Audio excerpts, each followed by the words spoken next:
I'm Amy Goodman. Secretary of State Antony Blinken met with Russian Foreign Minister Sergei Lavrov in Geneva today. It was the highest-level negotiation between the U.S. and Russia since President Biden warned that a Russian invasion of Ukraine appears likely and that would prompt, quote, a severe and coordinated economic response. The U.S. says 100,000 Russian troops have amassed near the Ukrainian border. Russia denies it's planning an invasion, but wants guarantees NATO will not expand to include Ukraine or any other former Soviet nations. Ahead of today's 90-minute meeting, Lavrov said he did not expect a breakthrough. Blinken also spoke before heading into the talks. This is a critical moment. You're right. We don't expect to resolve our differences here today, but I do hope and expect that we can test whether the path, diplomacy, dialogue remains open. As the U.S. continues to tout a diplomatic solution, Washington gave approval this week to 3 Baltic NATO members to send American-made arms to Ukraine. The House Select Committee investigating the January 6th the U.S. State Department is reducing non-essential personnel at its embassy in Ukraine and has ordered family members of diplomats to leave, citing a threat of Russian military action. President Biden is reportedly now weighing the possibility of sending up to 5,000 U.S. troops to the region and deploying warships and aircraft to NATO ally countries. NATO members say they have put forces on standby. The U.S. also sent a new delivery of military equipment to Ukraine. This comes after talks between Secretary of State Antony Blinken and his counterpart, Russian Foreign Minister Sergei Lavrov, Friday failed to make any breakthroughs on the escalating tensions at the Russia-Ukraine border, where some 100,000 Russian troops have been amassed. Blinken is joining a meeting of European Union foreign ministers today over the crisis. In Yemen, scores of people are dead after the U.S.-supported Saudi-led coalition launched a heavy aerial assault. I'm Amy Goodman. The Pentagon's placed 8,500 troops on heightened alert to potentially deploy to Eastern Europe over concerns Russia may soon invade Ukraine. The U.S. and NATO allies have accused Russia of amassing 100,000 troops near the Ukrainian border, but Russia's denied it's planning an invasion. White House Press Secretary Jen Psaki spoke Monday. And we have a sacred obligation to support the security of our eastern flank countries. I think it's important to remember who the aggressor is here. It is not the United States. It is not these eastern flank countries. It is Russia, who has tens of thousands of troops on the border of Ukraine. This comes as other NATO nations are planning to send additional troops, ships, and fighter jets to Eastern Europe. On Monday, the Kremlin accused the United States and NATO of escalating tension in the region. Meanwhile, negotiations to resolve the crisis are ongoing, with officials from Russia, Ukraine, France, and Germany scheduled to meet in Paris Wednesday. We'll have more on the crisis over Ukraine after headlines. The War and Peace Report. I'm Amy Goodman. President Biden said Tuesday he would consider personal sanctions against Russian President Vladimir Putin amidst mounting tensions over Ukraine. Russia has ordered a series of military drills as the U.S. and NATO build up their military presence in the region, and the U.S. announced plans to ensure adequate fuel supplies to Europe in the event of a Russian embargo. Meanwhile, Ukrainian leadership is warning against spreading panic, saying no decisive moves towards an incursion have been made. Some 100,000 Russian troops have been massed near the Ukrainian border for weeks. Biden addressed the escalating situation at a news conference Tuesday. There will be enormous consequences if he were to go in and invade, as he could, the entire country, or a lot less than that as well, for Russia, not only in terms of economic consequences and political consequences, but there will be enormous consequences worldwide. This would be the largest, if he were to move in with all those forces, it would be the largest invasion since World War II. It would change the world. The Intercept is reporting House Democrats are planning to fast-track a bill that would increase U.S. military aid to Ukraine by $500 million and provide military training to Ukrainian forces. This comes as political advisors from Russia, Ukraine, France, and Germany are holding talks today in Paris. Germany has been more restrained than some of its European neighbors in response to the crisis, opposing sending weapons to Ukraine and warning against harsh sanctions on Russia. Officials said they're not optimistic after receiving responses Wednesday from the U.S. and NATO over demands made by Russia that NATO halt its eastward expansion. The U.S. and NATO did not reveal the content of the letters, but Secretary of State Antony Blinken confirmed the U.S. and its allies did not agree to curb its expansion, but offered a path forward for negotiations with Moscow. We make clear that there are core principles that we are committed to uphold and defend, including Ukraine's sovereignty and territorial integrity, and the right of states to choose their own security arrangements and alliances. Meanwhile, the military buildup continues on both sides of the Russia-Ukraine border, where some 100,000 Russian troops have been amassed for weeks. Earlier this week, the U.S. put 8,500 troops on heightened alert to deploy to the region if needed. In Congress, top progressive Democrats, Pramila Jayapal and Barbara Lee, called on the Biden administration Wednesday to pursue diplomacy amidst the escalation tensions, warning there is no military solution to the crisis. The stark warning came as Russia's top diplomat Sergei Lavrov formally rejected a U.S. response to Russia's demands that offered no new concessions. The main question is our clear message that we consider further NATO expansion to the east and weapons deployment which can threaten Russian Federation unacceptable. Friday, Ukrainian President Volodymyr Zelensky said Western panic over the situation is destabilizing Ukraine's economy. The politics have to be balanced, and the journalists, if they want to understand the situation, let them come to Kiev. Are tanks driving here in our streets? No, but it feels like this if you're reading the media. If you're not here, then you feel like this. On Friday, President Biden told reporters he'll soon move U.S. troops to NATO countries in Eastern Europe. Meanwhile, the United States and Russia clashed Monday at the United Nations Security Council over the crisis in Ukraine. The U.S. accused Russia of preparing to invade Ukraine by amassing over 100,000 troops on its border, but Russia rejected the charge, claiming it was the United States and NATO who are trying to push Russia into war. This is Russia's UN ambassador. Our Western colleagues are talking about the need for de-escalation. However, first and foremost, they themselves are whipping up tensions and rhetoric and are provoking escalation. The discussions about a threat of war is provocative in and of itself. You are almost calling for this. You want it to happen. Last week, President Biden placed 8,500 U.S. troops on high alert. The U.S. and NATO allies are also shipping weapons to Ukraine. On the dip, Russian President Vladimir Putin made his first public statements on the situation at the Ukraine-Russia border in over a month Tuesday, accusing the U.S. and its NATO allies of ratcheting up tensions and ignoring Russian security demands, including halting NATO's expansion to Ukraine and other former Soviet countries. I believe that the US, for example, does not care much about Ukraine's safety, though they probably give it a thought in the background. But their main task is to contain Russia's development. That is the problem. In this context, Ukraine is just a tool to reach this goal. Putin also accused the U.S. of withdrawing from the anti-ballistic missile treaty and deploying military equipment to Eastern European nations. He said, however, he's open to more talks to ease the ongoing tensions. U.S. Secretary of State Antony Blinken and Russian Foreign Minister Sergei Lavrov spoke by phone again Tuesday. Meanwhile, British Prime Minister Boris Johnson traveled to Kiev, where he held a news conference with the Ukrainian President Volodymyr Zelensky. Johnson vowed to increase military aid and help defend Ukraine against any potential Russian aggression. The Biden administration continues to accuse Russia of planning to invade Ukraine. Pentagon spokesperson John Kirby says U.S. troops will deploy to Germany as well as Romania, Poland, which border Ukraine. The current situation demands that we reinforce the deterrent and defensive posture on NATO's eastern flank. President Biden has been clear that the United States will respond to the growing threat to Europe's security and stability. A Kremlin spokesperson accused the U.S. of igniting tensions on the European continent. Meanwhile, the White House says it will no longer describe a potential Russian invasion of Ukraine as imminent. We'll have more on the crisis over Ukraine later in the broadcast. In a joint statement, Putin and Xi called for an end to NATO expansion in Eastern Europe and blasted the newly formed AUKUS military alliance between the United States, United Kingdom, and Australia. Xi and Putin also discussed a deal on a new pipeline that would ship Russian gas to China. The Biden administration's accused Russia of fabricating a pretext to invade Ukraine. State Department spokesperson Ned Price said Thursday he has evidence the Russian government is planning to stage a false flag operation by producing a propaganda video falsely incriminating Ukraine's military or intelligence forces for attacks. A video with graphic scenes of false explosions depicting corpses, crisis actors pretending to be mourners, and images of destroyed locations or military equipment, entirely fabricated by Russian intelligence. The claims drew skepticism from reporters. This is Associated Press with diplomatic writer Matt Lee questioning Ned Price. Crisis actors, really? This is like Alex Jones territory you're getting into now. What evidence do you have to support the idea that there is some propaganda film in the making? Now, this is derived from information known to the U.S. government, intelligence information that we have declassified. I think you know. Okay, well, where is it? Where is this information? It is intelligence information that we have declassified. Well, where is it? Where's the declassified information? I just delivered it. Russia's foreign minister dismissed the claims as total disinformation and once again denied Russia's planning to invade Ukraine. President Emmanuel Macron is meeting with Russian President Vladimir Putin in Moscow today in hopes of de-escalating tensions over Ukraine. Macron will meet with Ukrainian President Volodymyr Zelensky in Kiev Tuesday. This comes as the Biden administration continues to warn of a possible imminent attack on Ukraine by Russian forces. And as U.S. officials reportedly said over the weekend, Russia now has 70% of the necessary combat forces in place to invade. Following the comments from Washington, Ukraine's foreign minister told Ukrainian citizens do not believe the apocalyptic predictions. The U.S. has also ramped up its arms transfer to Ukraine and sent troops to NATO allies in Eastern Europe and Germany in recent days. Meanwhile, German Chancellor Olaf Scholz is meeting with President Biden at the White House today before heading to Kiev and Moscow. On Sunday, Scholz said he was open to deploying more German troops to Lithuania to help prop up NATO's military presence in Eastern Europe.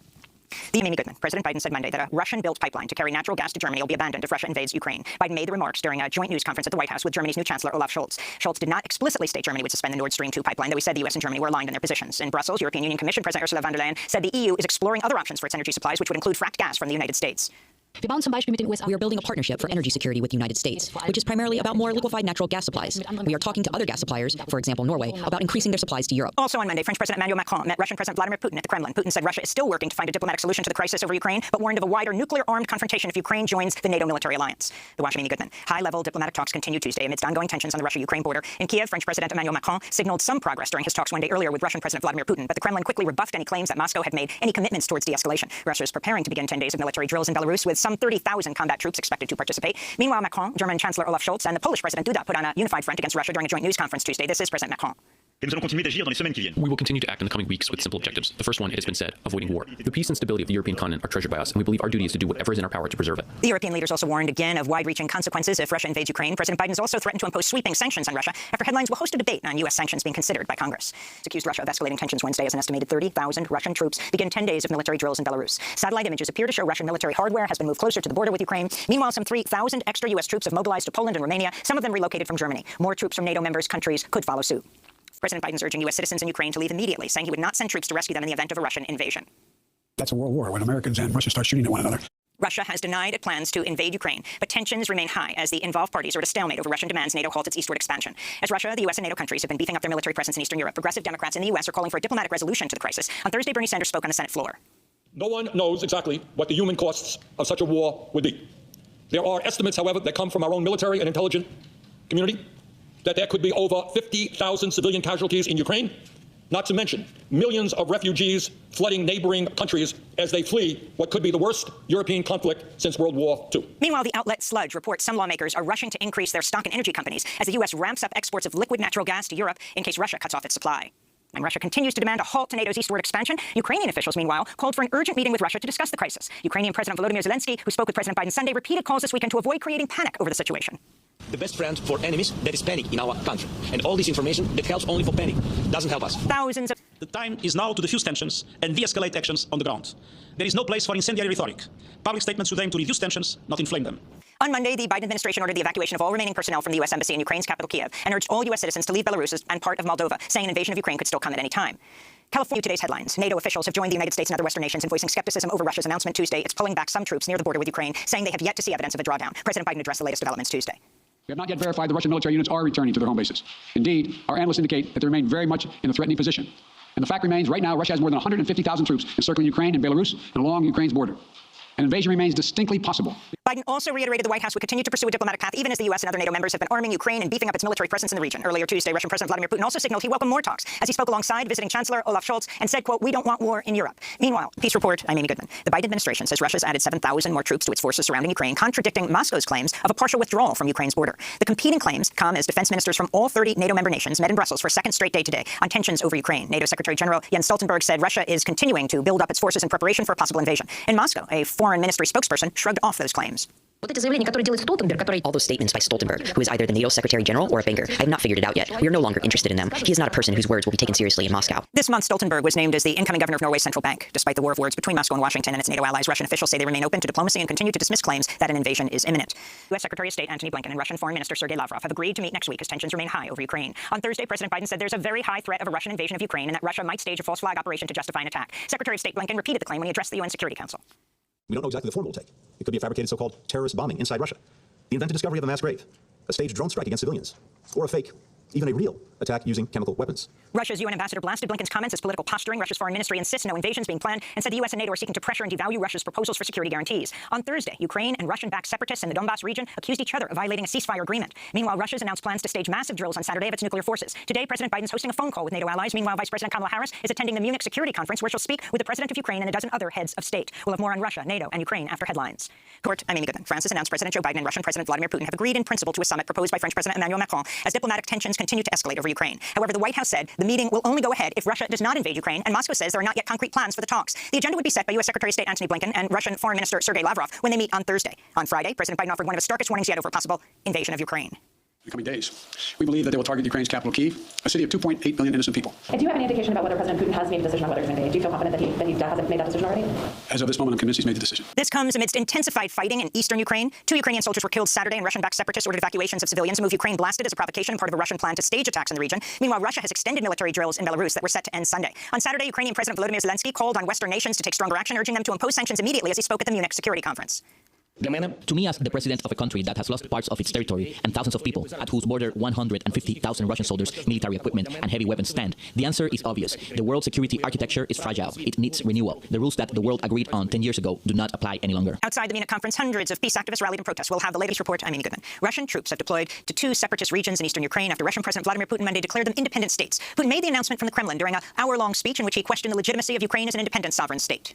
We demand from those who captured and hold the power in Kiev to immediately end the combat activities. Otherwise, all responsibility for the possible continuation of the bloodshed will be entirely on the conscience of the regime ruling the territory of Ukraine. On Monday, the United Nations Secretary General condemned Putin's decision as a violation of Ukraine's territorial integrity and sovereignty and inconsistent with the principles of the UN Charter. The U.S. Ambassador to the United Nations, Linda Thomas-Greenfield, also criticized Putin's move during an emergency meeting of the Security Council Monday night. He calls them peacekeepers. This is nonsense. We know what they really are. In doing so, he has put before the world a choice. We must meet the moment, and we must not look away. History tells us that looking the other way in the face of such hostility will be a far more costly path. Ukrainian President Volodymyr Zelensky accused Russia of violating the Minsk agreement and undermining diplomatic efforts to resolve the conflict in eastern Ukraine. On Monday, the Biden administration issued limited new sanctions targeting investors in the Russian-backed separatist regions. Meanwhile, Germany has announced it's halting the permitting process of Russia's massive Nord Stream 2 gas pipeline. We'll have more on Amy Goodman. The United States and other nations have imposed new sanctions on Russia after President Vladimir Putin ordered troops into 2 breakaway regions in eastern Ukraine, which the Kremlin recognizes as independent. President's sanctions will target Russian financial institutions, sovereign debt, and Russian elites. Biden said the U.S. has, quote, no intention of fighting Russia, but announced it's sending more troops and arms to Baltic countries, including F-35 fighter jets and Apache attack helicopters. Secretary of State Antony Blinken called off a planned Thursday meeting with Russian Foreign Minister Sergei Lavrov, calling the latest escalation a rejection of diplomacy. Other nations, including the UK, Australia, Canada, and Japan, and the European Union, also announced penalties against Russia. On Tuesday, Germany halted approval of the Nord Stream 2 pipeline. Ukraine has called a nationwide state of emergency and told Ukrainian citizens residing in Russia to leave immediately. President Volodymyr Zelensky said earlier this week Ukraine will not cede any territory to Russia and is calling on its allies to further ramp up pressure against Putin's government. We'll report. I'm Amy Goodman. Russia's military has launched an invasion of Ukraine. Overnight explosions rocked the capital Kyiv, with reports of shelling, missile strikes, and gunfire across Ukraine, which has also come under an intense cyber attack. Ukraine's government says some 40 Ukrainian soldiers and 10 civilians have been killed so far, including 18 reportedly killed in a missile attack on Ukraine's southern Odessa region. Ukrainian President Volodymyr Zelensky has declared martial law, saying his government will hand out weapons to everyone who's willing and able to defend Ukraine's sovereignty. The invasion came just moments after Russian President Vladimir Putin said in a nationally televised address he'll intervene to help pro-Russia separatists in eastern Ukraine's Donetsk and Luhansk regions. I decided to conduct a special military operation. It aims to protect people who have been bullied and subjected to genocide by the Kiev regime for 8 years. For that, we will strive for demilitarization and denazification of Ukraine, and will bring to justice those who committed multiple bloody crimes against civilians, including Russian citizens. Russia's invasion began as the United Nations Security Council met in an emergency session last night to discuss tensions in Ukraine. UN Secretary General Antonio Guterres condemned Russia's aggression as, quote, the saddest moment in my tenure, he said. President Putin, in the name of humanity, bring your troops back to Russia.